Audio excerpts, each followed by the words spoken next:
এক ছিল ছোট্ট এক টুনটুনি পাখি। সে থাকত এক সবুজ গাছের ডালে, খুব খুশিতে গান গাইত। টুনটুন টুনটুন। তার গান শুনে সবাই আনন্দ পেত, কিন্তু পাশের বনে থাকা এক দুষ্ট রাজা তার আওয়াজ পছন্দ করত না। একদিন রাজা রেগে গিয়ে বলল, এই টুনটুনে, তোকে ধরবো আর খাঁচায় ভরবো, তখন আর গান গাইতে পারবি না। টুনটুনি হাসল আর বলল, রাজামশাই, আমায় ধরতে হলে আগে ধরুন তো, বলে উড়ে গেল। পরের দিন রাজা জাল পেতে রাখল, কিন্তু টুনটুনি বুদ্ধিমতী, সে দূর থেকে দেখে বুঝে গেল ফাঁদ কোথায়।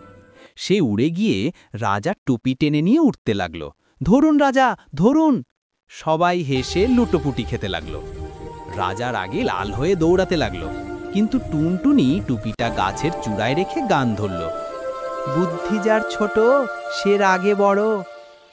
রাজা লজ্জায় মাথা নিচু করল।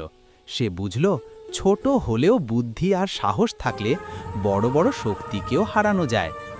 সেদিন থেকে রাজা টুনটুনিকে আর কখনো কষ্ট দেয়নি, বরং প্রতিদিন সকালে তার গান শুনে রাজা হাসি মুখে দিন শুরু করত।